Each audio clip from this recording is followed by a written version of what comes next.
प्रिय मतदार बंधू आणि भगिनींनो, 108 पश्चिम औरंगाबाद विधानसभा मतदारसंघातून मी बहुजन रिपब्लिकन सोशलिस्ट पार्टी आणि आरक्षणवादी आघाडीचा अधिकृत उमेदवार म्हणून पक्षाचे संस्थापक राष्ट्रीय अध्यक्ष ॲडव्होकेट डॉक्टर सुरेशजी माने साहेब, संविधान तज्ञ बहुजन नेते यांच्या नेतृत्वामध्ये मोठ्या ताकदीनं, शक्तीनं, मजबूतीनं या निवडणुकीच्या रणांगणामध्ये उतरलेलो आहे। भाई चंद्रशेखर आझाद रावण राष्ट्रीय अध्यक्ष खासदार आझाद समाज पार्टी यांच्या पाठिंब्याने, त्याचबरोबर आरक्षणवादी आघाडीतील सहभागी पक्ष ओबीसी बहुजन आघाडी असेल, मुस्लिम सेवा संघ असेल, ओबीसी एनटी पार्टी असेल, जनहित लोकशाही पार्टी असेल, त्याचबरोबर लोकराज्य पार्टी असेल, या सर्व पक्षांच्या वतीनं मी ही निवडणूक या पश्चिम विधानसभा मतदारसंघामध्ये लढत आहे।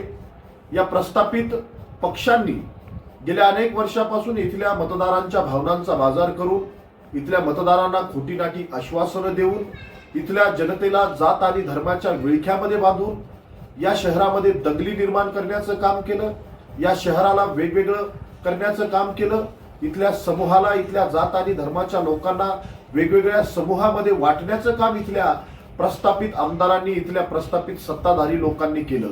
परंतु बहुजन रिपब्लिकन सोशलिस्ट पार्टी यापुढे हे कदापि होऊ देणार नाही आणि म्हणून सगळ्या समविचारी संघटनांना घेऊन या ठिकाणी आम्ही या विधानसभेच्या मैदानामध्ये इथल्या प्रस्थापित पक्षांची मक्तेदारी मोडीत काढण्यासाठी आणि इथल्या सत्ता आणि संपत्तीने मस्ताडलेल्या रानभोक्यांची मस्ती जिरवण्यासाठी आम्ही ही निवडणूक मोठ्या ताकदीने आणि शक्तीने लढत आहोत। गेल्या अनेक वर्षामध्ये आम्ही बघितलं की 15-20 वर्षापासून ही औरंगाबाद पश्चिम विधानसभा मतदारसंघ हा अनुसूचित जाती एससी साठी राखीव मतदारसंघ आहे।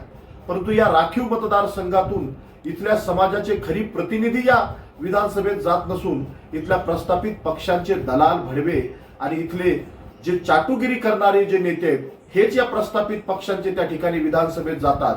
हीच माणसं आपल्या मतदारांना हजारो करोडो रुपयाचे लोभ देऊन, यांना पैसे वाटून, यांना सगळ्या प्रकारचे आश्वासनं देऊन इथल्या मतदारांना विकत घेण्याचं काम करतात। आणि म्हणून मी स्वाभिमानानं आंबेडकरी झेंडा घेऊन फुले शाहू बाबासाहेब आंबेडकरांच्या, छत्रपती शिवाजी महाराज, अण्णाभाऊ साठे, हजरत टिपू सुलतान, आमच्या सगळ्याच समतावादी संत गुरु महापुरुषांचा विचार घेऊन या आमच्या विधानसभेच्या मैदानामध्ये उतरलेलो आहे। मी तमाम मतदारांना ही विनंती करतोय की गेल्या 75 वर्षात आमच्या देशातले, आमच्या विधानसभेतले प्रश्न तसेच प्रलंबित आहेत। मग इथला शेतकरी असेल, इथला शेतमजूर असेल, इथला बेरोजगार असेल, इथला विद्यार्थी असेल, इथला SC, ST, NT, OBC, DNT, VJNT, मुस्लिम, मराठा, समस्त जाती धर्मातला बांधव इथला दुःखात आहे। यांच्या प्रश्नावर इथल्या प्रतिनिधीला बोलण्यासाठी वेळ नाही।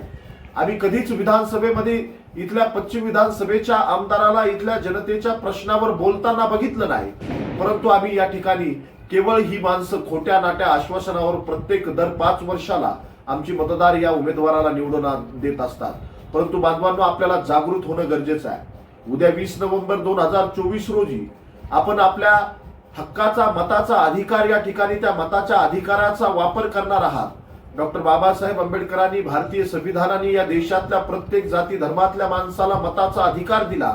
त्या प्रत्येक मताचं मूल्य प्रत्येकाच्या इथल्या झोपडपट्टीमध्ये राहणाऱ्या साधारण शेतकरी, शेतमजूर, माझ्या गरीब नागरिकाच्या मताला एकच अधिकार आहे आणि या देशाच्या प्रधानमंत्री, राष्ट्रपतीच्या मताला देखील एकच अधिकार आणि समान मूल्य आहे। या भव्य अशा आम्हाला लोकशाही देशाला, लोकशाही संस्कृत देशाला घडवण्यासाठी मताचा अधिकार आम्हाला दिलेला आहे। या मताचा वापर आपण उद्या करणार आहोत।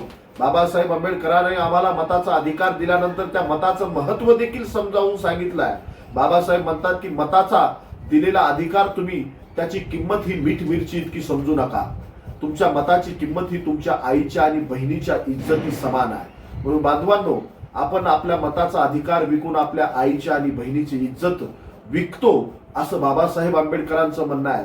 म्हणून मी आपल्याला कळकळीची विनंती करतो, विनम्र आवाहन करतो की या अनुसूचित जाती एससी राखीव मतदारसंघातून बहुजन समाजाचा खरे प्रतिनिधी या देशाच्या, या राज्याच्या संसदेत गेला पाहिजे, या राज्याच्या विधानसभेत गेला पाहिजे। आणि म्हणून तुम्हाला कळकळीची विनंती करतो की या विधानसभेचा आमदार बोलणारा असावा, या विधानसभेचा आमदार सुशिक्षित असावा, प्रामाणिक असावा, या विधानसभेचा आमदार समस्त जाती धर्मातल्या लोकांना घेऊन चालणारा असावा, बोलणारा असावा, संघर्ष करणारा असावा।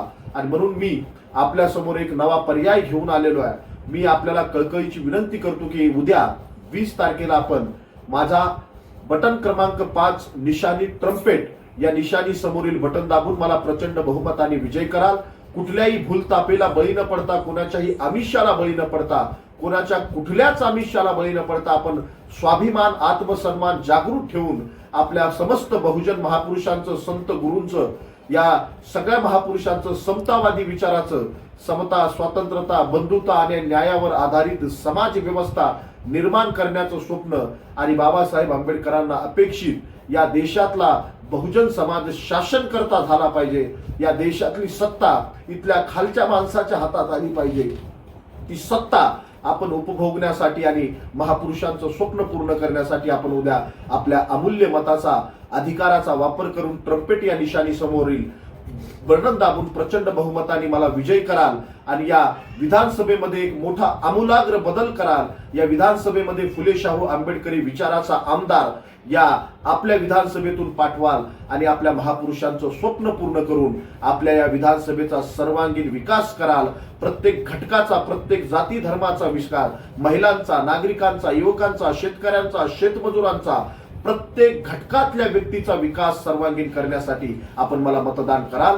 बहुजन रिपब्लिकन सोशलिस्ट पार्टीच्या वतीने, आझाद समाज पार्टीच्या वतीने आणि आरक्षणवादी आघाडीतील सर्व पक्ष संघटनांच्या वतीने मी आपल्याला कळकळीचं आव्हान करतो की जात आणि धर्माच्या ठेकेदारांची दुकानदारी बंद करण्यासाठी, या विधानसभेला एक सुशिक्षित आमदार देण्यासाठी आपण मला प्रचंड बहुमताने विजय कराल. मी एवढीच आशा आणि विश्वास व्यक्त करतो. इथेच थांबतो. धन्यवाद. जय भीम, जय भारत, जय शिवराय, जय बिरसा, खुदा हाफिज.